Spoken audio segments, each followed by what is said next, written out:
Bismillahirrahmanirrahim. Assalamu alaikum. Welcome back to PPSC and FPSC Math Center. Today we will discuss about important topics of linear algebra.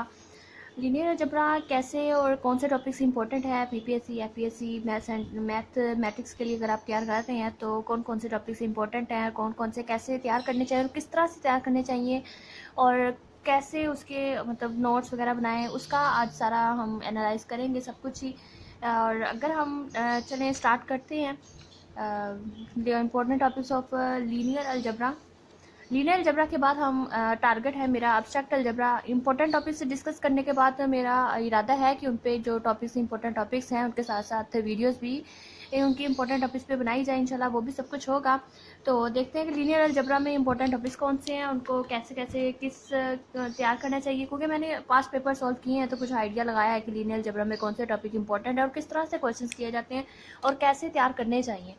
तो बहुत मेरा 2 साल का इसमें है कि एक्सपीरियंस सारा कुछ, इसमें मैंने बहुत ज़्यादा टाइम मतलब मेहनत लगा के इसको तैयार किया है। तो देखते हैं अब इसमें आप बताइएगा मुझे कमेंट सेक्शन में कि आपको कैसा लगता है और आपको कौन सा टॉपिक इम्पोर्टेंट लगता है और आपका क्या मतलब राय है। अगर मैं सब कुछ इस तरह बताती हूँ तो आप क्या सोचते हैं बताइएगा मुझे। I will be very thankful to you. Linear algebra का अगर स्टार्ट करें तो लीनियर अलजेब्रा मैट्रिसेस से ही मतलब स्टार्ट लिया जाता है कि मैट्रिसेस से स्टार्ट होता है। लीनियर अलजेब्रा का एक बहुत बड़ा एक सब्जेक्ट है, बहुत बड़ा एक वास्ट सब्जेक्ट है और इससे पीपीएससी एग्जाम के लिए भी बहुत ज़्यादा अहम है। जिस तरह रियल है एनालिसिस, इसी तरह लीनियर अलजेब्रा एक बहुत बड़ा सब्जेक्ट है। जिस तरह रियल एनालिसिस का बहुत ज़्यादा वेटेज है और लीनियर, इसी तरह लीनियर अलजेब्रा भी बहुत ज़्यादा कंट्रीब्यूट करता है पीपीएससी एग्जाम में क्वालिफाई करने के लिए। ऑलमोस्ट 30 to 40 क्वेश्चंस लिए जाते हैं लीनियर अलजेब्रा से। आज हम इसके इंपॉर्टेंट टॉपिक्स डिस्कस करेंगे जो जल्दी समझ आ जाते हैं और क्वेश्चंस भी सॉल्व हो जाते हैं। इसको आप 2 पार्ट्स में डिवाइड कर लें, जिस तरह के मैट्रिसेस एंड ट्रांसफॉर्मेशन में इसको डिवाइड कर लें, क्योंकि ट्रांसफॉर्मेशन दोनों को सेपरेट तैयार करें, मैट्रिसेस दोनों को रिलेट कर दें तो बाद में मतलब मैट्रिसेस एंड ट्रांसफॉर्मेशन को लहदा आप प्रिपेयर करें, बाद में दोनों को रिलेट करके फिर भी क्वेश्चन इनसे तैयार करें कि कैसे आते हैं, क्योंकि every transformation can be represented as a matrix और matrix can be represented as a transformation. तो आप सोचते होंगे कि इन्वर्टिबल मैट्रिक्स और नॉन सिंगुलर मैट्रिक्स में क्या फ़र्क होता है। तो देखिए जो नॉन सिंगुलर ट्रांसफॉर्मेशन होती है वो इन्वर्टिबल नहीं होता और इस तरह छोटे छोटे डिफरेंसेस हैं। नॉन सिंगुलर मैट्रिक्स और इन्वर्टिबल मैट्रिक्स ये एक नहीं है, ये 2 डिफरेंट कॉन्सेप्ट्स हैं। ये एक टर्म हो जाते हैं जब आपके पास स्क्वायर मैट्रिक्स होता है या फिर एक लीनियर ऑपरेटर होता है, तब ये दोनों कॉन्सेप्ट एक जैसे हो जाते हैं, अदरवाइज नहीं होते। ऐसी बहुत सी चीज़ें हैं जो लीनियर अलजेब्रा में बहुत छोटी छोटी इंपॉर्टेंट चीज़ें जो हम देखते हैं कि इंपॉर्टेंट टॉपिक, सबसे इंपॉर्टेंट टॉपिक जो मैं मानती हूँ वो मैट्रिसेस है। शाम सीरीज़ आउटलाइन की बुक देखें, शाम्स आउटलाइन बुक है लीनियर अलजेब्रा की, बहुत बेस्ट बुक है। बेसिक बहुत अच्छा उसमें एक्सप्लेन किया गया और मतलब बेसिक से वो है और आप रेफ़र करूँगी और मैं उसका जो लिंक होगा इस बुक का लीनियर अलजेब्रा बाय शाम्स आउटलाइन, वो उसकी जो पीडीएफ होगी लिंक वो इसकी डिस्क्रिप्शन में इसी वीडियो में डाल दूँगी, तो देख सकते हैं। इसमें बहुत से छोटे छोटे कॉन्सेप्ट को डिस्कस किया गया, इसमें बहुत से अच्छे से पढ़ लीजिए, आप सब एक बार पढ़ें ज़रूर, बहुत कुछ सीखने को मिलेगा। छोटे छोटे कॉन्सेप्ट अच्छे से सब क्लियर होंगे, फिर आप चाहें एडवांस में कोई बुक पढ़ लो। जो भी टॉपिक जिस तरह matrices, properties of matrices, eigenvalues, eigenvectors, diagonalizable matrix, इसके लिए वो एक छोटी सी बुक है, तो ये आप ज़रूर पढ़ें। नेक्स्ट अगर आप मैट्रिसेस को देखें तो मैट्रिसेस में प्रॉपर्टीज़ ऑफ डिटर्मिनेंट्स को बहुत अच्छे से पढ़ें। प्रॉपर्टी ऑफ डिटर्मिनेंट में लीनियर सिस्टम ऑफ इक्वेशंस आ जाता है। लीनियर सिस्टम ऑफ इक्वेशंस है, एप्लीकेशंस ऑफ डिटर्मिनेंट्स है, eigenvalues, eigenvectors, diagonalizable matrix and spectrum diagonalizable of eigenvalues are distinct then matrices diagonalizable. इस तरह की जो भी सफिशिएंट कंडीशन होती हैं अच्छे से तैयार करें। डायगोनालाइजेबल के लिए बहुत सी सफिशिएंट कंडीशन है, जैसे स्क्यू सिमेट्रिक होता है या नहीं, सिमेट्रिक मैट्रिक्स होता है या नहीं। तो डायगोनालाइजेबल एक बहुत अच्छा इंपॉर्टेंट टॉपिक है, इसको बहुत अच्छे से तैयार करें। और नेक्स्ट जो भी ऑर्थोगोनल मैट्रिक्स होती है क्या वो डायगोनालाइजेबल होता है या नहीं, जो अलग अलग टाइप के काउंटर एग्जांपल्स लेके देख लें मैट्रिसेस के। Matrix idempotent matrix, orthogonal matrix, symmetric matrix, skew symmetric matrix and हर अगर कम्प्लेक्स में जाएं तो स्पेक्ट्रम की बात करें तो स्पेक्ट्रम में आ जाता है निटपोटेंट है तो इसकी आइगन वैल्यू क्या होगी, स्क्यू सिमेट्रिक है तो इसकी आइगन वैल्यू क्या होगी, मतलब ये आइगन वैल्यूज आइगन वेक्टर्स से रिलेटेड है। ये बहुत से स्टैंडर्ड रिजल्ट है, ये सब बहुत अच्छे से तैयार करो। इसके बाद काउंटर एग्जाम्पल्स वेरीफाई कर सकते हैं। अगर आप इसको अच्छे से तैयार करेंगे तो ये अच्छे मार्क्स देगा। जो भी इसका आपको टॉपिक तैयार करते हैं वो मार्क्स देगा आपको। रियल एनालिसिस की तरह नहीं है, ये बहुत मतलब इजी है। इसके बाद अगर हम वेक्टर स्पेस को देखें तो वेक्टर स्पेस को लीनियर अलजेब्रा कहें तो मतलब पूरा वेक्टर स्पेस पूरा एक लीनियर अलजेब्रा है खुद में ही। ये बहुत इंपॉर्टेंट टॉपिक है, इसको आप लीनियर अलजेब्रा क्या लीजिए। अगर आप वेक्टर स्पेस पढ़ रहे हैं तो आपको सब स्पेस पता होनी चाहिए क्या होती है। वेक्टर स्पेस के लिए सब स्पेस अच्छे से तैयार करें कि कौन सी वेक्टर सब स्पेस होती है नहीं होती है, इसकी कंडीशंस क्या होती हैं वो तैयार करें। इसके बाद जैसे ही वेक्टर स्पेस आता है बहुत सा इंपॉर्टेंट टॉपिक निकलता है, डायमेंशन ऑफ वेक्टर स्पेस अच्छे से तैयार करें। बेसिक जो इसकी कार्डिनलिटी वगैरह अच्छे से तैयार करें। स्टैंडर्ड वेक्टर स्पेस इसकी डायमेंशन क्या होगी वो ज़रूर तैयार करें। और एक सिमेट्रिक मैट्रिक्स 3x3 की है तो इसकी डायमेंशन क्या है। और इसका अगर पोलिनोमियल की वेक्टर स्पेस अगर पोलिनोमियल है, अगर having order less than equal to n तो इसकी डायमेंशन क्या होगी। अगर हम less than equal to n वाली डिग्री की पोलिनोमियल लेते हैं तो इसकी वेक्टर स्पेस बनाएं तो इसकी डायमेंशन n+1 होगी।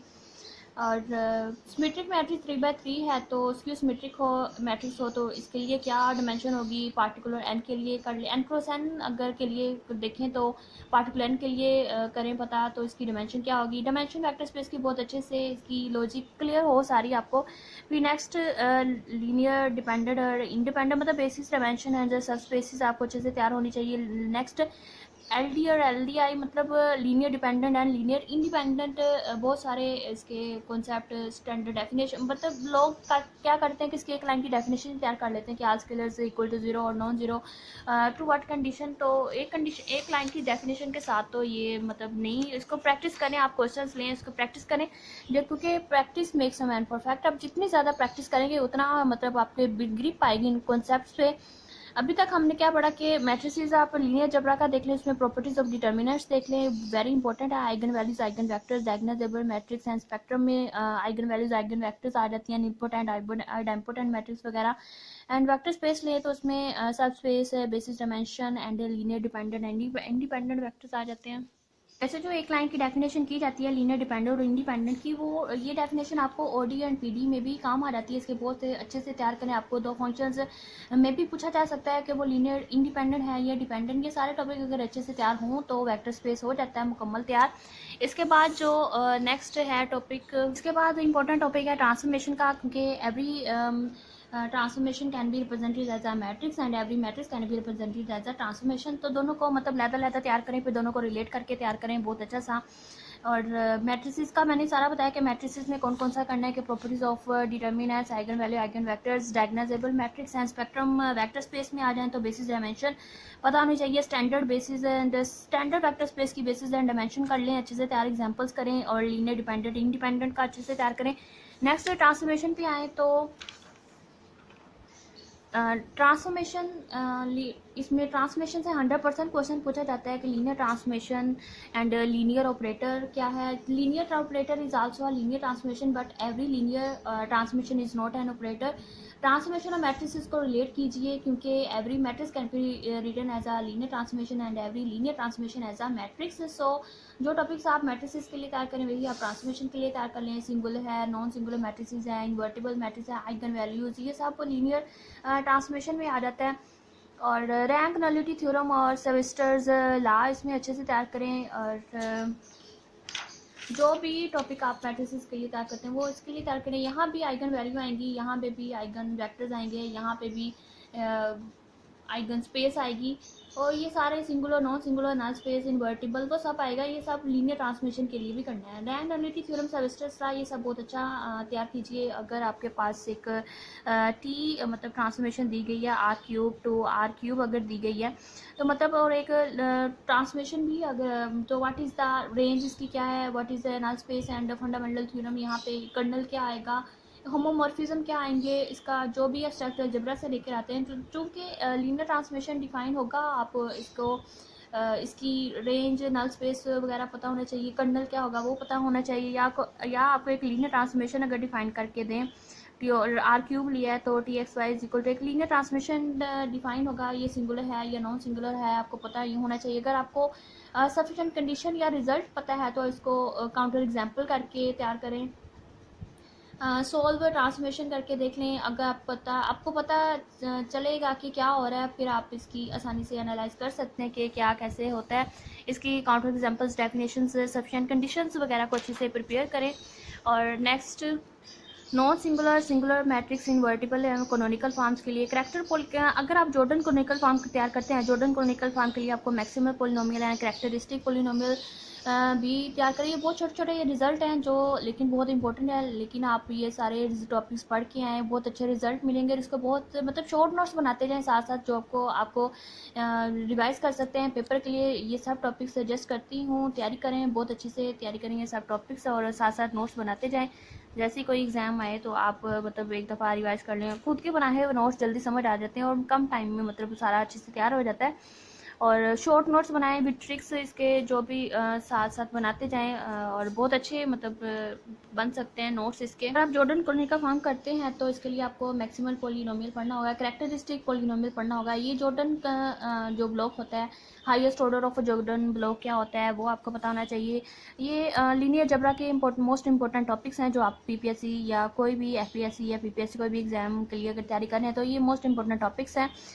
Matrices, linear transformation, vector space and linear transformation में non singular and singular matrices आ जाती हैं। Linear transformation and linear operators आ जाते हैं। Canonical form, characteristic polynomial, maximum polynomial and Jordan block form.